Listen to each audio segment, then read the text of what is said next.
এই গানটা কি স্যার? দাঁড়ান আমি বলতেছি, আগে শোনেন, সবাই কাজে লাগবে। এই যে ইনি একটা রুগী দেখছে, বাচ্চা রুগী, কি সমস্যা কি বলেন? ওই বাচ্চাটা হচ্ছে ওই মাম্মি খাওয়ার পরে মোট কথা ব্রেস্ট ফিডিং এর পরে সে দুধ সহ্য করতে পারে না, এবং পেট ফেপে যায়, এবং শক্ত হয়, পেট শক্ত হয়, বলের মতো শক্ত হয়, এরকম শক্ত হয়, পায়খানা করতে পারে না। লেখেন, সবাই লেখেন, খারাপের কোনো বাড়ি করেন। যদি আপনি কোনো মেডিসিন না জানেন, বাচ্চা ও 1 বছরের বাচ্চা, একদিন থেকে 1 বছরের বাচ্চা, 1 থেকে 1 বছরের বাচ্চা, আপনি কোনো মেডিসিন জানেন না, হ্যাঁ দেখেন, নিউবর্ন অথবা ইনফান্ট, ইংরেজি লিখতে পারেন, নিউবর্ন অথবা ইনফান্ট, 1 থেকে 1 বছর বাচ্চা, কোনো মেডিসিন পাচ্ছেন, বুঝলেন না আপনি, কোনো মেডিসিন আপনি বোঝেন না, কি মেডিসিন দেবেন? কেন এখন এই দেবেন কেন? 1 থেকে 1 বছরের বাচ্চা, আপনি কোনো মেডিসিনই বোঝেন না, আপনি 100টা বাচ্চার মধ্যে 100টা বাচ্চাতে ক্যালকুলেটর কার্ড দেবেন, সিসি ক্যালকুলেটর কার্ড লিখে নেন, একটা ইনশাআল্লাহ ফেল হবেন না।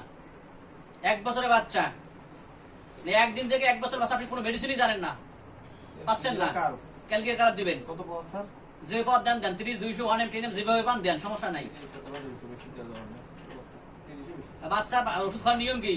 বাচ্চাও খাবে, বাচ্চার মাও খাবে, বাচ্চা নাও খায় তাও সমস্যা নাই, কিন্তু মানুষ সন্তুষ্টির জন্য বাচ্চাকে খেলানো হয়। ওনার রোগীটার সমস্যা কি? বাচ্চাটা দুধ সহ্য করতে পারে না, পেট পাবে, কনস্টিপেশন, পেট হার্ড হয়ে যায়, মায়ের হলো কনস্টিপেশন, মায়ের কনস্টিপেশন, সব এসে ক্যালকুলেট দেবার লক্ষণ, উনি লক্ষণ ক্যালকুলেট করবেন। আয়রন এবং ক্যালসিয়াম খায়, আয়রন ক্যালসিয়াম খাইলেও মন শক্ত হয়। হ্যাঁ, তা আমি বলছি যে আপনাকে এটা খাইতে নেই, এটা কমপক্ষে 7 দিন খাওয়া যাবে না, 7 দিন খাওয়া যাবে না, তার সঙ্গে আপনি ওইটা খাওয়ার সমস্যা নাই, আপনি ক্যালকুলেট কাপ দেন, ক্যালকুলেট কাপ দিবেন, তাহলে কি পাইলেন? 1 বছরের বাচ্চা যদি আপনি কোনো ওষুধ না জানেন যদি, তাহলে 100টা বাচ্চা 100টাকে ক্যালকুলেট কাপ দিতে পারবেন। 100টা বাচ্চার মধ্যে লেখেন, 100টাই লিখলেন, আজীবন মনে থাকবে। 40টা বাচ্চা ক্যালকুলেট কাপ পাবেন। আর আর কি চান বলেন?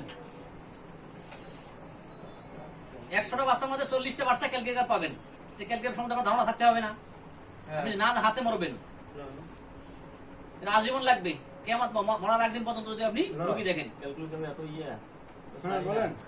জানবেন কোথেকে? কলেজে গেলে তো জানবেন, ইতিহাসও জানবেন না,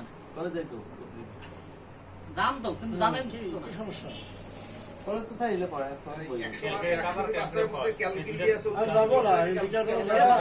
আগে ক্যালকুলেট কাপ জানেন, তাহলে 8টা মেডিসিন যদি আপনি জানেন, তাহলে কি 80টা বাচ্চার কনস্টিটিউশন চিকিৎসা দিতে পারবেন। কটা মেডিসিন? 8টা মেডিসিন। দেখেন ক্যালকুলেটর ফার্স্ট লেখেন, পেছনে দেখেন, না গেলে তো বোঝা যাবে না। যাই আচ্ছা, ক্লাসের মধ্যে আসছি তো, হ্যাঁ ওকে থাক, এটা পরে আবার এই ক্লাস শেষ হোক, তারপরে পাওয়া হবে, লিখে দেওয়া হবে আরো।